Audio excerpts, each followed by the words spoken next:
Bhavani madam ಅವರು ಕೂಡ ಪ್ರಾಬ್ಲಮಲ್ಲಿ ಸಿಗಾಕೊಂಡು ಭಾಳ ವಿಶೇಷ. ನಾನು ಭವಾನಿ ಮೇಡಮ್ ಅವ್ರಿಗೆ ಹೇಳಿದ್ದೆ, ಈ ಥರ ಆಗುತ್ತೆ ಮೇಡಮ್ ಅವರೇ, ಕೂಲಾಗಿರಿ, ಏನು ಮಾಡಬೇಡಿ, ಆಗುತ್ತೆ ಅಂತ ಮುಂಚೆನೇ ಹೇಳಿದ್ದೆ ನಾನು ಜನರಲ್ಲೇ ಫೋನಲ್ಲಿ ಮಾತಾಡ್ಬೇಕಾರೆ. ಹಾಗಾಗಿ ಅವ್ರ ಜಾತಕ ಎಲ್ಲಿವರೆಗೂ ಒಂದು ದಿವಸ ಭವಾನಿ ಮೇಡಮ್ ಬರ್ದಿಟ್ಟು ಕೇಳಿ, JDS ಆಳೋದು ಅವರನ್ನೇ ಬರ್ದಿಟ್ಟು ಕೇಳಿ. ಅವ್ರ ಮನೇಲಿ ಎಲ್ಲರ ಜಾತಕ ನೋಡಿದ್ದೀನಿ.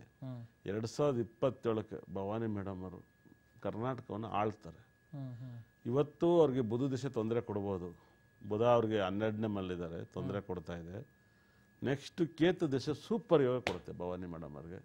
ಕರ್ನಾಟಕದಲ್ಲಿ ಜಯಲಲಿತನ ನಾವು ಪವರ್ನ ನೋಡ್ಬೋದು. ನಾನು ಓಪನ್ ಆಗಿ ಹೇಳಿ, ನಾನು ಹೇಳಿದ್ದೀನಿ 2027 ರಾಜಕೀಯ ಮೀಡಿಯಂ, 27ಕ್ಕೆ ನಿಮ್ಮದೇ ದುನಿಯಾ ಮೇಡಮ್ ಅಂತ ಹೇಳಿದ್ದೀನಿ ಭವಾನಿ ಮೇಡಮ್ ಅವ್ರಿಗೆ.